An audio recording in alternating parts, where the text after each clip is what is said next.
سورہ اعراف کی آیت نمبر 6 ہے اس موضوع پر. فَلَنَسْأَلَنَّ الَّذِينَ أُرْسِلَ إِلَيْهِمْ وَلَنَسْأَلَنَّ الْمُرْسَلِينَ. ہم لازماً پوچھ کر رہیں گے ان سے بھی جن کی طرف ہم نے رسولوں کو بھیجا. تمہارے پاس پیغام پہنچ گیا تھا کہ نہیں؟ اور ہم لازماً پوچھیں گے، پوچھ کر رہیں گے رسولوں سے بھی، تم نے پہنچایا تھا کہ نہیں؟ دیکھیے رسول کتنا ہی بلند مقام ہو، اللہ کے سامنے تو عبد ہے نا. اللہ تو اپنے رسولوں سے بھی محاسبہ کرے گا. قرآن مجید میں سورہ مائدہ میں ہے کہ نہیں؟ یا عیسی ابن مریم انت قلت للناس اتخذونی وامی الہین من دون اللہ. اے مریم کے بیٹے عیسیٰ، کیا تم نے کہا تھا لوگوں سے کہ مجھے اور میری والدہ کو بھی اللہ کے سوا الہ بنا لینا؟ اور اس مقام کو پڑھیے، معلوم ہوتا ہے کانپ رہے ہیں حضرت عیسیٰ کھڑے ہوئے. اللہ کا دربار ہے. الرب رب وإن تنزل والعبد عبد وإن ترقى. الرب رب وإن تنزل والعبد عبد وإن ترقى. رب رب ہی ہے، خواہ وہ نزول فرما کر اور پہلے آسمان تک آ جائے، جیسا کہ حدیث میں ہے کہ ہر رات کو اس کے آخری گھڑیوں میں اللہ تعالیٰ نزول اجلال فرماتا ہے پہلے آسمان تک. اور پھر کوئی پکارنے والا پکارتا ہے حل من مستغفر فاغفر له. ہے کوئی معافی چاہنے والا کہ میں اسے معاف کر دوں؟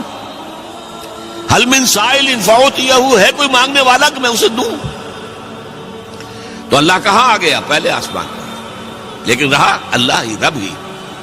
اور حضور پہنچ گئے 7ویں آسمان پر، رہے عبد ہی. لقد رأى من آیات ربہ الکبریٰ.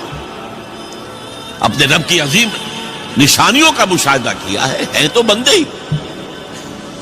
سبحان الذی اسریٰ بعبدہ لیلا من المسجد الحرام الی المسجد الاقصی.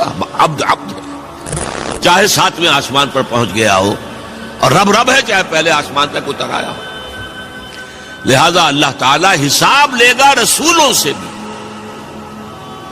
اسی لیے اسی سورہ مائدہ میں حضور سے واحد کے صیغے میں خطاب کر کے کہا ہے یا ایھا الرسول بلغ ما انزل الیک من ربک وان لم تفعل فما بلغت رسالتہ.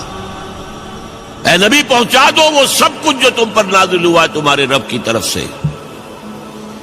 اگر تم نے اس میں کوتاہی کی تو رسالت کا حق ادا نہیں ہوگا، پکڑے جاؤ گے اللہ کے.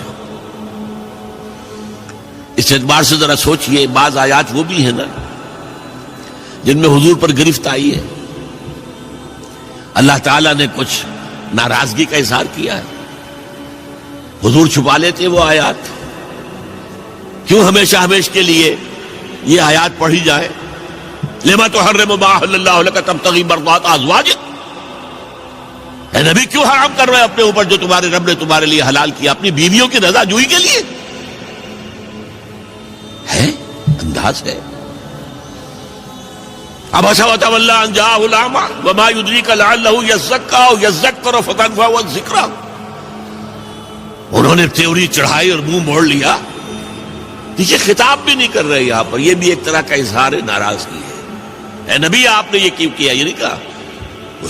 اس نے تیوری چڑھائی، اس نے اپنا منہ موڑ لیا. ایک اندھا اس کے پاس آیا. یہ آیتیں بھی قرآن میں ہیں اور تا قیام قیامت ہم تلاوت کریں. تو یا ایھا الرسول بلغ ما انزل الیک من ربک وان لم تفعل فما بلغت رسالتہ. اے رسول پہنچا دو جو کچھ نازل ہوا ہے تم پر تمہارے رب کی طرف سے، اور اگر نہیں کیا تو رسالت کا حق ادا نہیں.